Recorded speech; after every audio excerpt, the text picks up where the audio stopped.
할렐루야.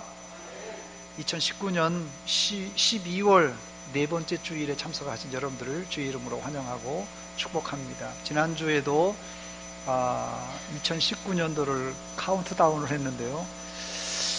오늘이 22일이니까 올해 앞으로 며칠 남았습니까? 9일 남았습니다. 이제 한 자리 숫자로 이제 남았는데 한 해를 기도로 잘 마무리하시기 바랍니다. 예배는 공동체로 드립니다. 물론 예배드리며 하나님과 1대1로 만날 수 있지만 공동체 예배 가운데 하나님을 1대1로 만나기가 쉽지 않습니다. 그런데 기도는 공동으로도 드리지만 개인이 자기 시간을 내서 기도하면 주님과 1대1로 만날 수 있습니다. 남은 9일이라도 하나님과 만나는 기도를 통하여서 한 해를 잘 마무리하시고 미진한 것, 부족한 것, 실수한 것, 아직도 풀지 못하고 맺힌 것 기도로 잘 풀어서 2019년도를 마감할 때는 후회가 없는 해가 되시기를 주의 이름으로 축원합니다. 지난주는 2019년 표에 대한 결산으로 우리의 성품이 성령의 열매를 맺는 성품으로 바뀌었는가 살펴보았습니다. 우리의 성품은 윤리 도덕적인 수준이 아니라 신의 성품에 참여해야 한다고 말씀드렸는데 여러분의 성품은 어느 수준에 올라와 있습니까? 아직도 부족한 것이 많이 있지요. 그럴지라도 실망하지 마시기 바랍니다. 내 힘과 내 능력으로는 신성한 성품, 신의 성품에 참여하기 불가능해도 성령께서 역사하시면, 성령께서 은혜 주시면 우리도 얼마든지 신성한 성품에 참여할 수 있습니다. 신의 성품은 막연한 이상이나 꿈이 아니라 성도라면 반드시 가져야 될 성품입니다. 예수 믿지 않는 사람들은 윤리 도덕적으로만 살아도 저 사람은 법 없이도 산다 하면서 칭찬해 줍니다. 그런데 사실상 세상 사람들이 세상의 기준에서 설정해 놓은 윤리와 도덕적으로 살기도 쉽지가 않습니다. 아니 쉬울 정도가 아니라 어쩌면 이 세상의 기준에 있어서 윤리 도덕적인 기준으로 사는 것도 불가능한지 모릅니다. 그러나 성도들은 이런 수준을 훨씬 넘어서 성령님께서 주시는 능력으로 신성한 성품, 신의 성품을 가져야만 됩니다. 남은 기간이라도 계속해서 성령님을 절대적으로 의존하시고 기도하심으로 사랑과 희락과 화평과 오래 참음에 이 성령의 열매 맺는 성령의 사람들이 되시기를 주의 이름으로 축원합니다. 오늘 박사들의 경배라는 제목으로 함께 은혜를 나누기를 원하는데 이 동방 박사의 경배를 통해서 올 한 해 여러분들의 예배 생활을 점검해 보시기를 바랍니다. 지난 1년 동안 여러분들의 예배를 여러분 스스로가 자평한다면 나의 예배 생활은 어땠는가 한번 돌아보시기 바랍니다. 어려울 것 같아서 제가 사지선다형 문제를 드립니다. 지난 1년 동안 나의 예배 생활은 1번 한 번도 안 빠지고 참석했다. 2번 예배 시간이 지루해서 가끔 졸았다. 가끔은 좀 봐줄 만한데 그냥 조화장창 졸은 것 있어요. 3번 늘 성령 충만한 예배를 하나님께 드렸다. 4번 습관적으로 나왔다. 1, 2, 3, 4번 중에 여러분들의 지난 1년 동안의 예배 생활은 어떻습니까? 마음속으로 한번 답변해 보시기 바랍니다.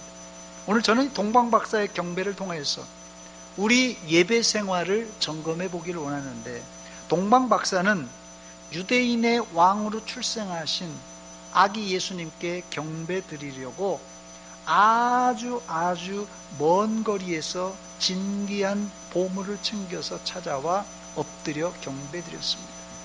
우리 교회에도 지금 이 자리에도 멀리 세종시에서 나오시는 분들이 몇 분 계신데 동방박사는 그 정도의 거리가 아니라 산 넘고 물 건너 지금으로 말하자면 국경을 건너서 경배하러 왔습니다. 그냥 빈손으로 온 것이 아니라 황금과 유향과 몰약을 담은 이 보배 합을 들고 아기 예수님께 찾아왔어요.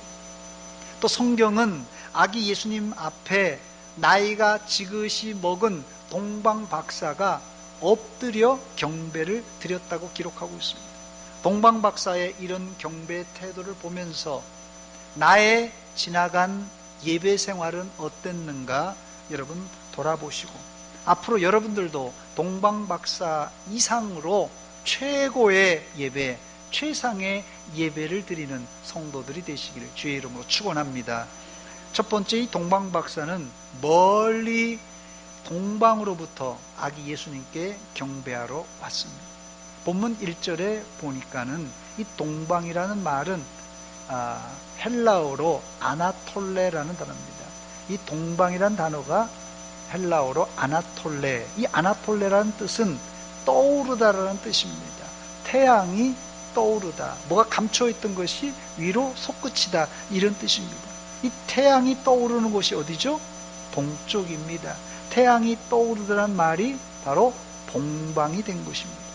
예루살렘에서 동쪽은 가까이는 지금의 이 요르단을 우리가 들 수 있습니다. 그러나 본문의 뉘앙스를 잘 살펴보면 바로 옆에 붙어 있는 요르단처럼 가까운 곳이 아닌 것을 알 수 있어요. 이 동방이라는 장소를 이해하려면 이 동방 박사의 정체를 알아야 되는데, 동방 박사는 지금 시대에 뭐 대학에 가서 박사학위 논문을 쓰고 박사가 된 사람들이 아닙니다. 이 박사는 헬라어로 마고스라는 단어인데요, 이 마고스라는 단어는 별을 연구하는 천문학자, 혹은 그 당시에 2000년 전에 이 별을 통하여 점을 치는 점성가, 혹은 지혜로운 사람이라는 뜻입니다. 일반적으로 박사들은 바벨론 지역 페르시아에서 왔다고 전해집니다. 어떻게 이들이 유대인의 왕으로 태어날 별이 있다는 것을 알고 멀리서 그것을 알고 왔을까요? 여기에 대해서는 여러 가지 이 가정이 존재하는데, 그 중에 가장 설득력 있는 설명은 이스라엘이 주전 587년에 이 바벨론의 멸망을 당합니다. 그리고는 많은 유대인들이 바벨론의 포로로 끌려갑니다. 그래서 짧게는 70년, 길게는 150년에 걸쳐서 포로 생활을 하게 됩니다. 그 포로 생활이 마치고는 1차 70년 후에 2차, 3차, 거의 150년 상간에 이제 1차, 2차, 3차 포로 기간이 이루어집니다. 그럼에도 불구하고 바벨론 지역이 당시에 선진국이었기 때문에 바벨론에 눌러 살면서 돌아오지 않는 유대인들도 상당히 많았습니다. 그 증거는 사도행전 2장에 오순절 날에 예루살렘으로 제사를 드리러 왔던 이 유대인들의 지역을 알아보면 우리가 확실히 알 수 있는데, 이들을 소위 흩어진 유대인, 이걸 디아스포라라 이렇게 부릅니다. 흩어진 유대인, 디아스포라라는 이런 흩어진 유대인들이 전 세계에 흩어져 살고 있었습니다. 오순절 날에 예루살렘에 올라와서 베드로의 설교를 들었던 사람들의 출신을 살펴보면 사도행전 2장 9절에 보니까 우리는 바데인과 메데인과 엘람인과 또 메소포타미아, 유대와 갑바도기아, 본도와 아시아, 그 외에도 15, 16개 나라가 더 나옵니다. 이 바데와 메데, 엘람은 현재 존재하는 나라가 아니기 때문에 정확한 지역을 우리가 알 수 없습니다. 그러나 현재 이 카스피해의 아제르바이잔, 여러분 들어보셨어요? 이 아제르바이잔이라는 나라와 또 이란, 그리고 이 메소포타미아 지역을 지칭하는 말이라고 합니다. 제가 사진을 한 장 준비했습니다. 지도를 한번 보시기 바랍니다. 예루살렘이 가운데 빨간 글씨로 기록되어 있어요. 거기에 제가 볼 때는 오른쪽인데요, 제 오른쪽 위에 바데, 메데, 엘람, 이런 지역이 있습니다. 지금 바데 지역은 지금의 이 아제르바이잔, 이 카스피해에 연접해 있는 아제르바이잔 지역으로서 이란과 아제르바이잔이 연접해 있습니다. 그래서 이란의 최북단 혹은 아제르바이잔의 남쪽을 말합니다. 그리고 이 메데는 지금의 지금 이란 지역입니다. 메데라고 쓴 쪽이 지금 그 지역이 지금 이란 지역이고요. 그 다음에 엘람이라는 곳이 바로 이 메소포타미아 지역으로서 지금 이라크가 점령하고 있는 지역입니다. 그래서 이라크와 이란의 접경 지역입니다.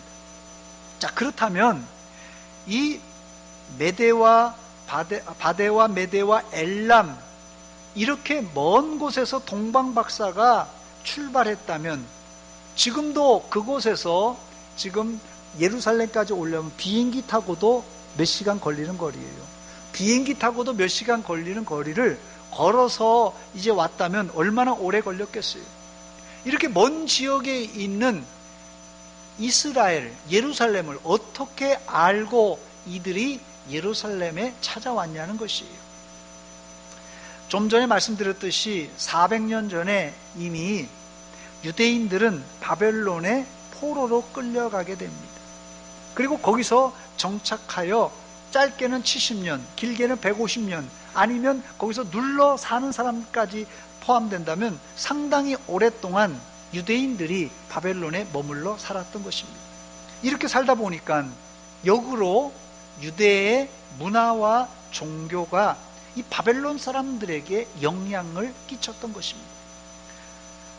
좋은 예로 느부갓네살 왕 때 이 다니엘과 세 친구, 여러분이 잘 알듯이 이 다니엘과 세 친구는 바벨론 지역에 아주 중요한 영향력, 선한 영향력을 끼쳤습니다. 그 이후에도 이 아수에로 왕 때 모르드게와 죽으면 죽으리라고 고백했던 이 에스더 왕후가 거의 몰살당함, 하만에 의해서 거의 몰살당할 뻔했던 유대인들을 구출해낸 사건을 우리가 알 수 있습니다. 바로 이 모르드게와 왕후였던 에스더에 의해서 유대의 문화와 종교와 아름다운 영향력을 바벨론 사람들에게 끼쳤던 것입니다. 그러니 자동 이들을 통하여 바벨론 전역에 유대의 문화와 종교가 자연스럽게 퍼지게 된 것입니다. 이때 특이하게 별을 연구하던 동방 박사들에게는 이 메시아의 출현을 예고한 구약의 예언의 말씀이 들려졌고, 별을 연구하다가 이상하게 특별히 이상한 별을 만나고는 아하, 이 별은 특별한 별일 것이다. 과거 100년, 200년 전에 우리 선조들이 또 유대인들이 여기서 살 때 유대인의 왕으로 메시아가 탄생할 것이라는 그런 예언의 말씀이 있는데, 이건 보통 별이 아니라 왕이 출생했을 별일 것이라 이렇게 확신을 하고는 바로 이들이 동방에서부터 예루살렘까지 찾아왔던 것입니다. 지금 같으면 아마 300년, 400년 전 전설같이 내려오는 이야기를 믿고 동방에서 예루살렘까지 왔으면 미친놈이라고 했을 것이에요. 그런데요, 이 성경을 잘 읽어보면 마치 갈대아 우르에서 갈 바를 알지 못하고 하나님의 말씀에 예하고 순종하여 가나안 땅까지 왔던 이 아브라함의 여정과 이 동방박사의 여정이 매우 흡사한 것을 알 수 있습니다. 즉 자연 계시인 별과 또 아마도 이들 마음속에는 별뿐만 아니라 동방박사의 마음속에는 성령님께서 역사하여서 이 성령님이 주시는 확신이 있지 않았을까 생각이 됩니다. 이런 내적 외적인 증거를 가지고 있었기 때문에 동방박사들은 먼 거리를 마다하지 않고 예루살렘까지 찾아오게 된 것입니다. 다른 것은 다 생략할지라도 혹시 이 자리에 우리 집이 대전 서문교회로부터 멀리 떨어져서 교회 오기가 불편하다고 생각하는 분들이 계십니까? 동방박사들은 산 넘고 물 건너 국경을 넘어서 예수님께 경배하러 왔다는 사실을 기억하시고, 교회가 좀 멀다고 불평하지 마시고 예배 드리는 일에 더욱 열심을 내주시기를 주의 이름으로 축원합니다. 동방박사는 여러 가지 난관이 있었어요. 그거 물 건너고 산을 넘고 헤매고 찾아온 길이 얼마나 힘들었겠어요. 그럼에도 불구하고 아기 예수님께 예배했던 예배에 성공한 사람들입니다. 여러분 저를 한번 따라서 하시기 바랍니다. 예배의 성공자가 됩시다. 동방박사나 먼 거리였지만 예배에 성공했습니다. 두 번째, 동방박사는 유대인의 왕께 경배드리러 이스라엘의 왕도였던 예루살렘의 궁전을 찾아갑니다. 왕을 만나려면 어디 가야죠? 왕궁에 가야지 당연한 거 아니겠습니까? 동방박사들은 너무나 상식적인 사람들이었어요. 왕궁에 도착한 박사들은 대뜸 이렇게 질문합니다. 본문 2절입니다. 유대인의 왕으로 나신 이가 어디 계시냐? 우리가 동방에서 그의 별을 보고 그에게 경배하러 왔노라. 이렇게 질문합니다. 완전히 요즘 애들 얘기로 돌직구 질문입니다. 당시 헤롯 대제가 시퍼렇게 살아서 나라를 통치하고 있을 때입니다. 당시 헤롯의 나이를 추측해보면 60대 후반에서 70대 초반이에요.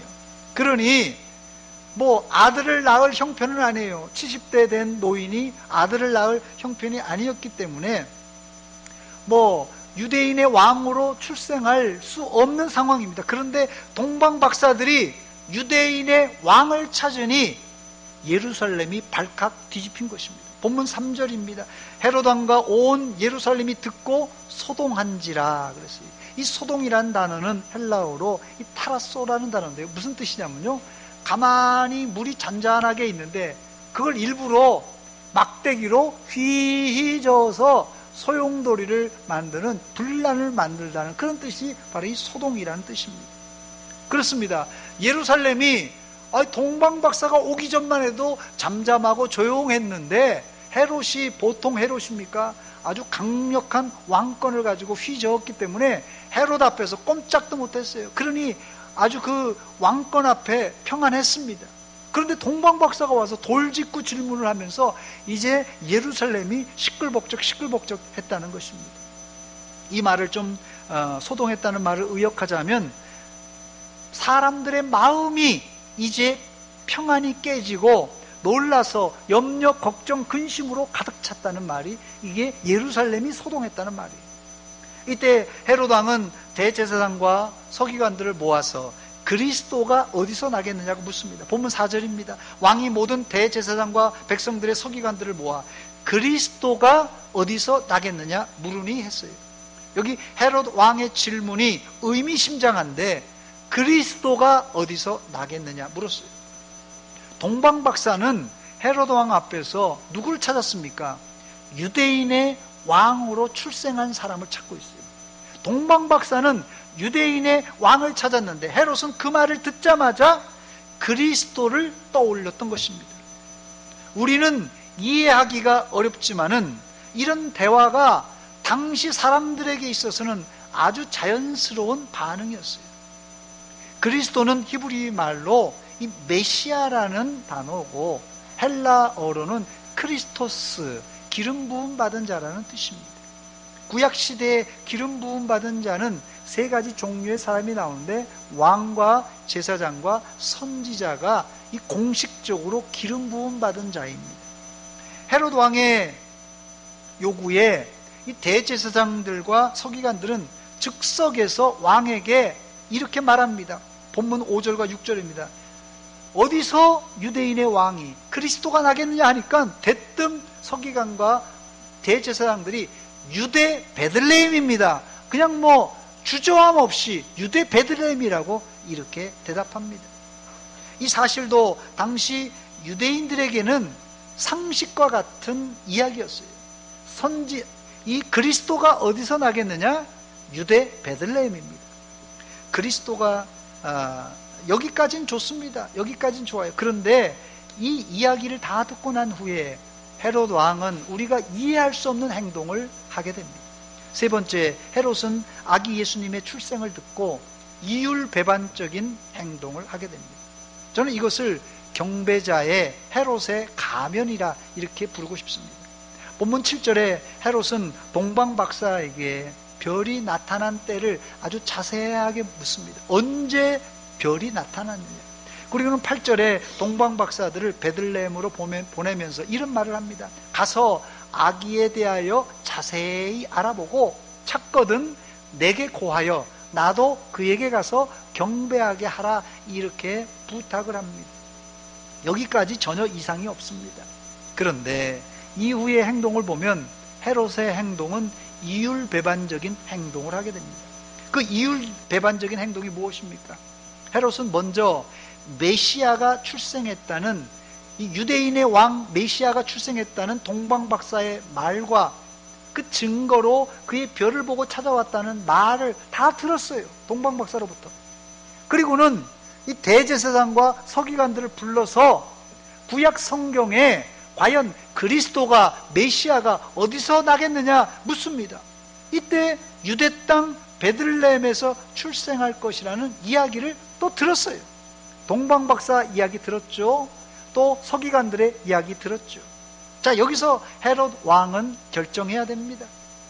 동방박사가 말한 유대인의 왕, 혹은 성경에 예언된 메시아가 진짜라고 믿었다면 어떻게 행동해야 되겠어요?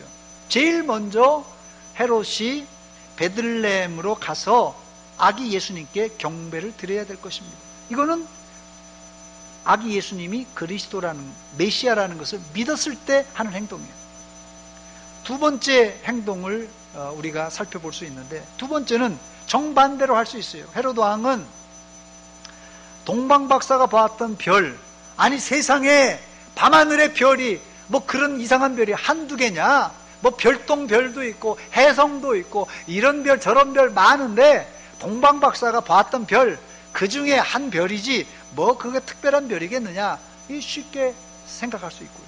또 구약에 예언한 이 서기관들이 얘기했던 유대 땅 베들레헴에 그리스도 메시아가 날 것입니다, 이 이야기도 여보시오, 그 얘기했던 것이 지금 여기 미가서에서 나온 말씀입니다. 이 유대 땅 베들레헴은 미가 선지자가 700년 전 사람이에요, 여러분. 아니 700년 전에 선지자가 했던 말, 그거 시대착오 얘기야, 안 맞는 얘기야 지금은, 이렇게 생각할 수 있습니다. 그렇게 헤롯이 반응했다면 어떻게 행동해야죠? 그건 농담으로 녹이는 거예요. 아이고, 동방박사가 얘기했던 뭐 메시아 탄생별, 그 농담으로 여기고, 또 미가 선지자가 700년 전에 예언했던 말, 그거 웃어 넘길 수 있습니다. 그런데 이상한 것은 헤롯은 이 두 가지를 선택하지 않았어요. 메시아로 믿었으면 경배해야 되고, 뭐 메시아가 아니고 그거 별거 아니다 그럼 웃어 넘기면 될 텐데, 이것도 아니고 저것도 아니라 어떻게 했죠? 스스로 모순된 행위인 이율배반적인 선택을 합니다. 예를 들어서 헤롯 왕이 선택한 것은 아기 예수를 죽이려고 시도해서 이 유대 베들레헴에 2살 아래의 남자아이를 다 죽여버립니다. 여러분, 이 의도가 뭡니까? 동방박사가 어느 때 별이 나타나냐, 그 시기를 딱 물어봤는데 그 시기를 알고는 그 시기 이하로 2살, 그 위로 2살 아래 남자애들 다 죽여버립니다. 이게 바로 헤롯 왕의 이율배반적인 행동입니다. 만약 예수님이 구약에 예언된 메시아로 출생하셨다면 아기 예수님을 죽일 것이 아니라 그에게 제일 먼저 가서 헤롯 왕이 경배해야 될 것입니다. 만약 동방박사의 말과 구약 성경의 말이 뭐 말도 안 되는 거짓말이라고 생각했다면 뭐 아기 예수님을 죽이고 말 것도 없이 웃고 넘기면 될 것이에요. 그런데 헤롯은 아기 예수님이 메시아라는 사실은 안 믿었지만 2살 아래의 남자아이를 다 죽여버립니다. 여러분, 이게 무슨 뜻입니까? 헤롯 왕의 뇌 구조는 스스로 자기 논리를 부정하는 행동이에요. 그런데 놀라운 사실은 지금 이 시대에도 헤롯의 뇌 구조를 가지고 있는 사람들이 많다는 사실입니다. 하나님을 믿기는 싫고, 예수 믿으라고 해도 예수 믿기는 싫고, 또 안 믿으려고 하니까, 신을 안 믿으려고 하니까 하나님이 나한테 벌 주면 어떻게 하나, 내가 죽어 천국 못 가고 지옥 가면 어떻게 하나, 또 양심이 찔리는 것이에요. 이 자리에 참석하신 분들은 모두 다 하나님을 전능하신 하나님으로 믿고, 또 주님께서 아기 예수님의 아기 몸으로 태어나실 뿐 아니라 장차 오실 재림하실 예수님으로 믿고, 또 우리가 죽으면 천국 갈 것을 다 믿습니다. 믿습니까? 다 믿고 있어요. 이론상 다 믿고 있어요. 그런데 이 땅에서는 우리의 말과 행동은 전혀 천국 갈 사람의 말과 행동이 아니에요. 이것이 바로 이율배반적인 사고입니다, 여러분. 이율배반적인 이란 뜻은 사전적인 의미로는 서로 모순되는 두 명제가 동등한 타당성을 가지고 주장되는 일이란 뜻이에요. 여러분, 두 가지가 다 모순되는데 두 명제가 어떻게 동등한 명제가 될 수 있냐는 것이에요. 예를 들면 이 칼로 말씀드리자면 어떤 방패도 뚫을 수 있는 이 세계에서 최고되는 칼입니다. 이렇게 칼 장수가 팔고 있어요. 근데 한쪽 손에는 방패를 들고는 이 방패는 어떤 칼도 막을 수 있는 방패입니다. 아니, 한 손에는 칼은 어떤 방패도 뚫을 수 있다고 지금 금방 얘기해놓고, 그 다음 두 번째로는 한 손에는 이 방패는 어떤 칼도 막아낼 수 있는 방패입니다. 어떤 게 맞는 겁니까? 여기에서 모순이라는 단어가 나왔습니다. 우리는 우리 안에 모순된 일을 너무너무 많이 가지고 있어요. 여러분, 우리 신앙의 진전이 안 일어나는 이유를 아십니까? 여기 이 자리에 신앙생활을 1년 한 사람, 2년 한 사람, 3년 한 사람, 아니 10년, 20년, 30년 한 사람도 많습니다. 그런데 왜 신앙의 성숙과 성장과 신앙의 진전이 왜 안 일어나냐는 것이에요. 그 이유가 있습니다. 그 이유를 제가 알려드립니다. 잘 들으시기 바랍니다. 우리 안에 존재하는 이 믿는 것도 아니고 그렇다고 믿지 않는 것도 아닌 바로 모순적인 태도 때문에 그렇습니다.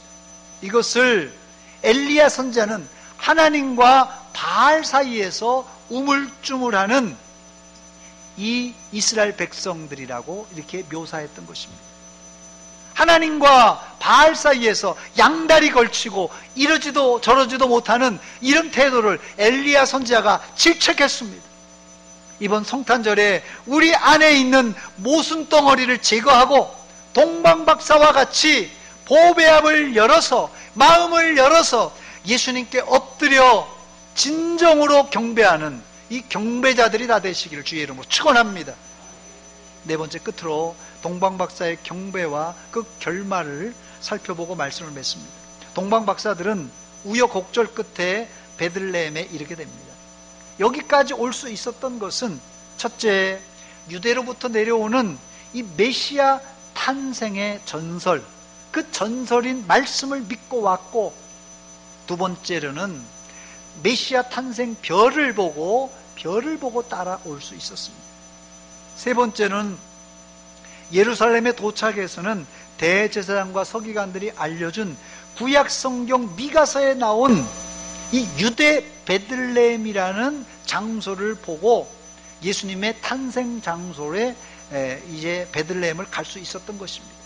결국 이 동방 박사들은 아기 예수님이 탄생한 곳에 이제 가서 아기 예수님을 만날 수가 있었습니다.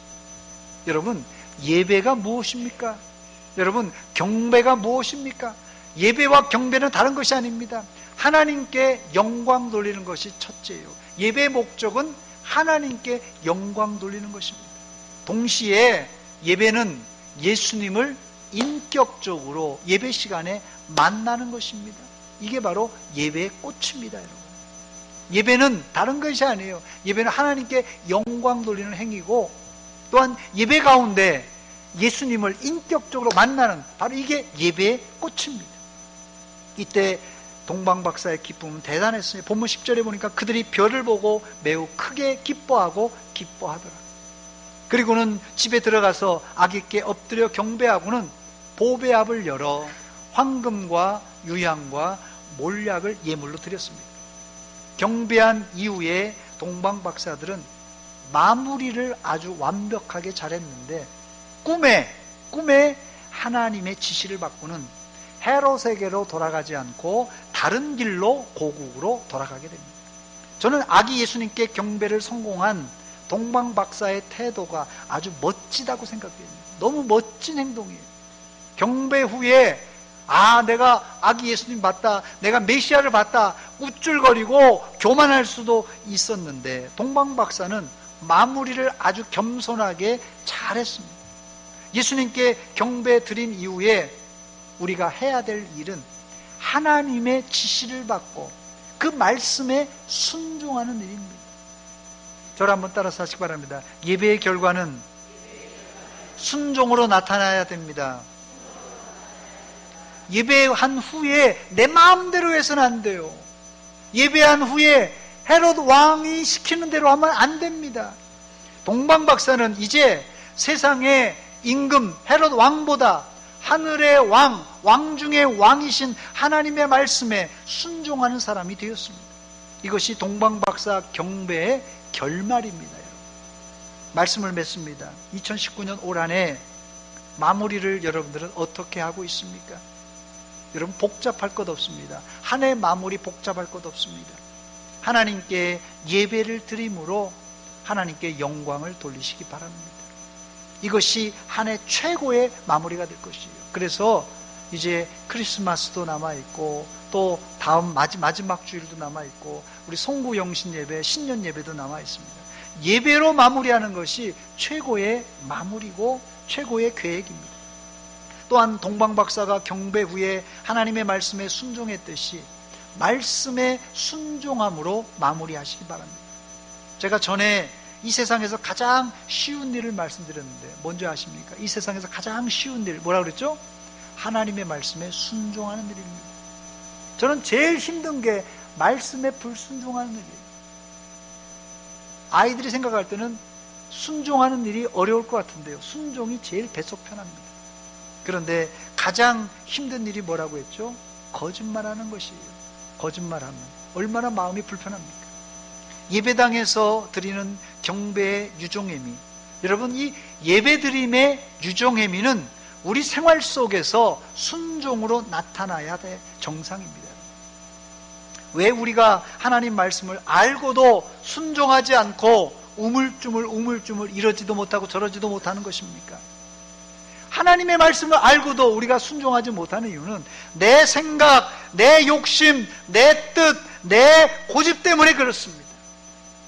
이제 시간이 없습니다. 연말입니다.